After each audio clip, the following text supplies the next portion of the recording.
All right, guys, so here's the deal. There's a storm right now. Yeah, there's a storm coming in, so I need to get this run in before the rain comes in. The wind is blowing, so it's going to definitely feel like I'm running in place, that's for sure, at least for a portion of my run. But here we go. We'll see when I get. All right, so day 38, let's talk about that for a minute. There's a storm. The wind is blowing. I almost didn't go. The wind was blowing so hard that I thought, man, it's going to feel like I'm running in place. And it did. It felt like I was running in place for about half of my run. I felt like my quads were tiring out. They were burning out. It was just a very difficult run because I was running against the wind half of the way, directly against the wind. So literally like head on. And there's a storm rolling in, and I was also freaking out because I was thinking, man, I'm going to get rained on. I didn't let it stop me from going, though.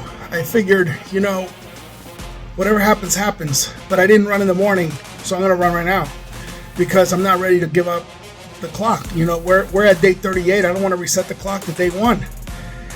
And, I share about my reflections. I was listening to Goggin, as I always do, and one of the things that he talks about is, in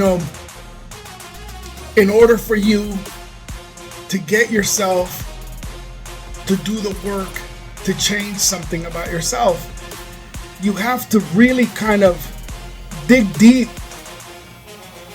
own up to the flaw that you have, and one of the things that I've always felt like I have a flaw is that if something is like challenging me, like for example today, any other day I would have looked outside and I would have saw the clouds rolling in and the wind blowing, and I would have just simply thought, you know what, it's cool, I'm just gonna run tomorrow. And it was interesting that the message today was to identify the flaws and own up to them so that you can start building from the flaw, right? And so there I was having this internal dialogue thinking about, why am I out here? The wind is blowing, the storm is gonna roll in, I'm gonna get rained on. I don't like the rain here because usually, like I mentioned before, it comes with a lot of mud and I don't really care for that. But I made myself go.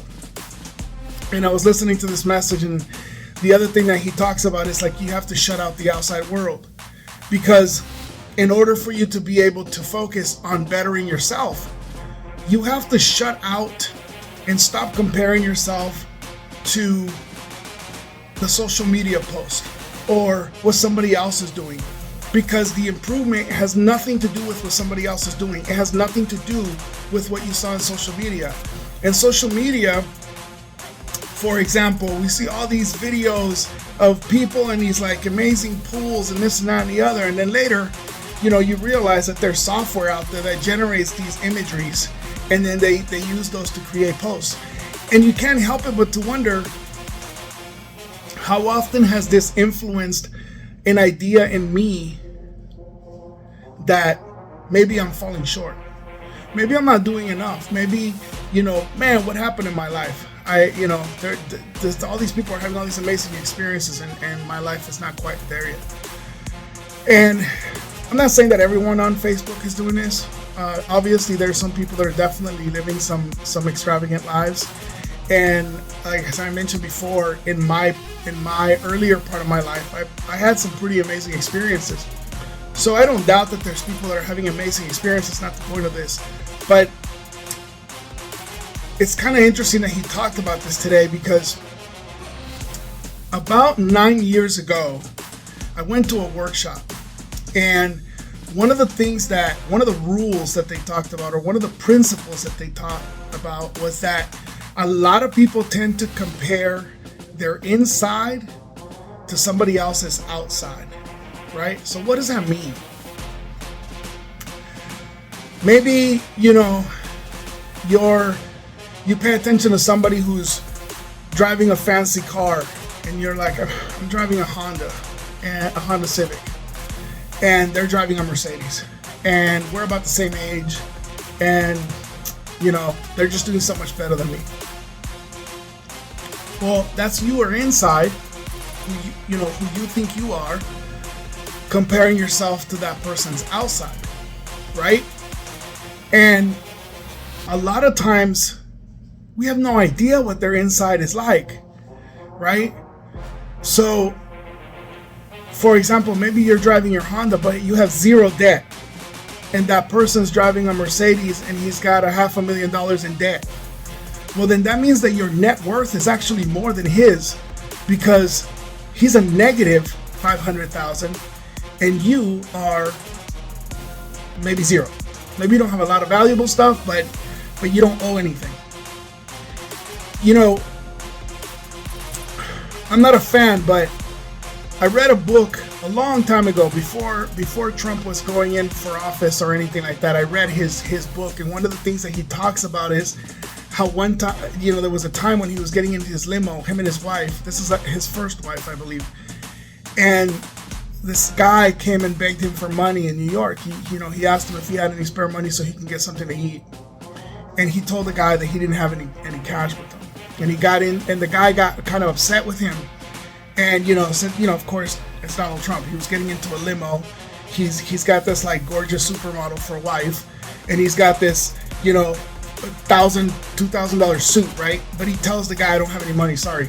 And the guy walks off and calls him a bunch of names and, makes some derogatory comments as he's walking away. And Donald got inside the limo, this is per the story in this book, and he tells his wife, it's so funny how the world works. That guy has nothing. And, anyone would look at me like I'm the jerk, that I didn't want to give him any money. But here's the thing. Nobody knows that I'm X millions of dollars in debt. And that, I'm just literally like struggling to get by right now. My business, my real estate business is where it is. Things haven't worked out exactly the way I planned them. I'm going through all these difficult times. But from the outside looking in, there's no way that anybody would know that. And that's kind of what comparing your inside to somebody else's outside is about. We don't know, so I used to work in real estate. And one of the things that I always thought it was kind of like insanely funny to me was that a lot of times people, they go to sell their home. And then, maybe two realtors show up to try to get the listing. One of them shows up in this Jeep, right? Jeep Wrangler, right? And he does this listing presentation. And then maybe an hour later, another agent shows up and he's got this convertible Mercedes and he's wearing like $1,000 watch and he's, dressed really fancy and he ends up getting the listing. Because the appearance of having money makes the person who's selling the home think that they're a better realtor. The funny thing is that when I was working in real estate, I sat in front of that guy in the Mercedes with the fancy suit. And he didn't care about fighting for his client's maximum dollar for their home. He just cared about closing the deal fast so he can get his commission and move on. And I remember making comments to my broker and saying, wow, this is crazy. So I went to the listing. I didn't get the listing. I found the buyer. I'm negotiating with the guy who took the listing from me because I was the guy in the Jeep, right? And the guy literally he just advised his client to do whatever I was asking. As a matter of fact, he told me their bottom line and he explained why in the middle of the negotiation. And so of course I used that as leverage to get my client the deal that they needed on that house, right? And I remember talking to my broker about this story and telling her, I can't believe what this guy really just didn't care. Like, he didn't bother to try to push on any, what, you want, what? Sure, let me throw that in. What, you need them to move down on the price? You know what, their bottom line is this, they got room. They're just trying to close because they got some financial situation going on out of state. I'm sure they can move the needle down. What number do you need it to be at? And I'll advise them, boom, locked it in, sold it.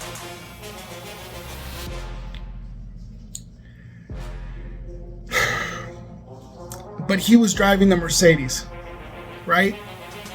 He was the successful realtor. He was the guy in like the fancy clothes and the fancy watch. And a lot of times we find ourselves comparing ourselves to that person, and we think they're better than I am. How is it that their life is so much better? How did they, man, my neighbors, they got, boats and they just bought a new speedboat and they're constantly vacationing and this and that and the other. Not my neighbors per se, but I'm just saying, like some you might be thinking that, right? You might be thinking that your neighbor, just bought a speedboat and they just came back from, Greece and 6 weeks later they're off to the Bahamas, and then 10 months later they're in, Italy or Spain or whatever. And we see their pictures and everything on Facebook and we're like, wow, where am I wrong here? Right? And maybe you're the responsible parent. Maybe you're the responsible dad who's not worried about living a lavish lifestyle, but I'm more concerned about my daughter's education, right?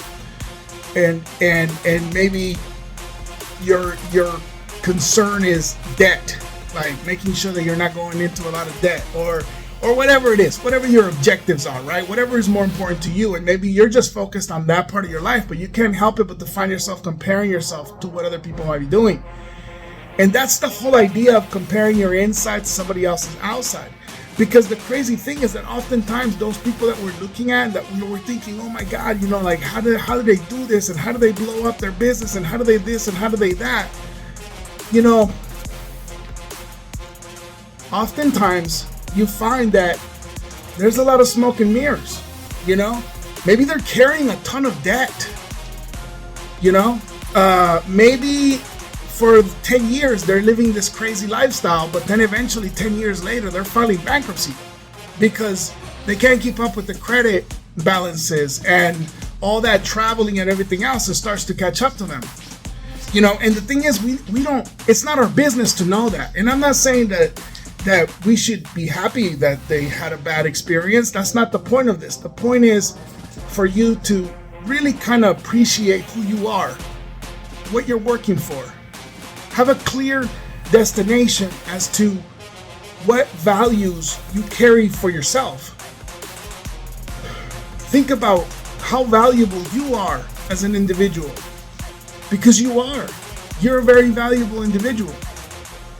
Think about how precious you are as a person and how much you impact those around you, because maybe you are the person that's setting the example for somebody who's looking up to you to pay attention to their spending, to be more mindful about how they spend, right?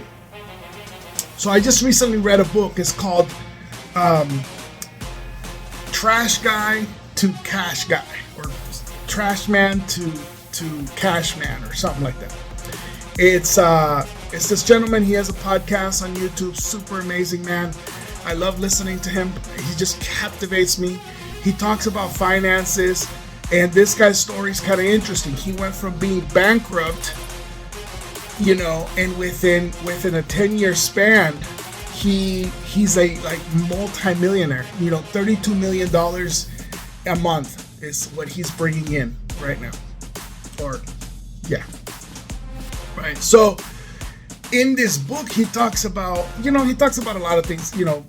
He aligns himself with some Bible verses, and he kind of tells you why he runs his business the way he runs it, and he gives you ideas about how to think about business and to make it successful and whatever, right? It's one of those books, right? It's like a self-knowledge kind of book about just general business concepts and ideas, and it's amazing. I recommend it for anybody to read.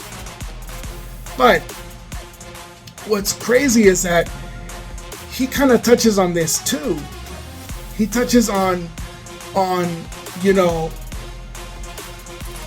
the perception of how people perceive others, and how if you're concerned about what other people are thinking or how you're perceiving other people, you can't find your true north. You can't find your true path. And that's kind of what Goggin was talking about today. You can't build yourself. You can't make yourself like that person you want to be until you stop and you tune the others out. You tune out somebody's opinion. You tune out the influences of people that supposedly might be doing better than you, because you don't really have any clue or idea of if that's really the truth. You can only focus on changing yourself internally, right? And so that's the thing. This is the message I wanted to share with you, is that, you know, as I'm running today and I'm thinking by myself in my own mind that I want to do something for myself to better myself physically and bring myself to better health, right? To do something good for me. Maybe the rest of the world wouldn't even understand my why or my how, or maybe they even think I'm crazy, you're not recuperating, or you know, what are you doing to yourself? You're 51 years old, you're gonna get hurt, right? You're gonna pull a hammy, right? Whatever they might be thinking. But the thing is, it isn't about that. It's about me against me. And it's interesting that they talk about tuning everything else out. In a way, I sort of have. I'm just kind of doing this for me, and the whole shift in mindset, like I mentioned earlier in some of my videos, is just that. It's that I'm just doing me against me for the purpose of me, and I'm not thinking about any particular timed objective. I'm not training for any one thing.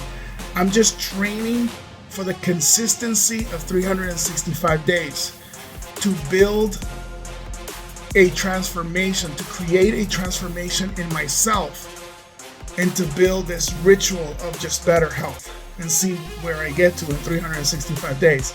It's not about losing 10 pounds or you know, anything like that. It's about where do I get to in 365 days, right? And that's why I always talk about the challenge could be whatever you want it to be, because it's not about running. For me, it's about running because I wanted to see physically where I would get to in 365 days and how to build that discipline of just being committed 365 days. But the challenge could be anything. I mean, jump rope for 5 minutes for 365, whatever floats your boat. It's about the consistency and about building that and internalizing it so that it becomes a part of you, and see where that takes you in 365 days. And remember that a lot of that development happens internally within yourself. So you don't have to worry about anybody on Facebook thinking you're crazy, you're overweight, I don't know what you're going to be doing, you're going to hurt yourself, or, you know, you're never going to be able to do it. You got to tune all that out, man. If you really want to do something and you want to just, you go after something, you just go after it. That's it. You know, and hopefully this kind of helps you figure out what you want to go after.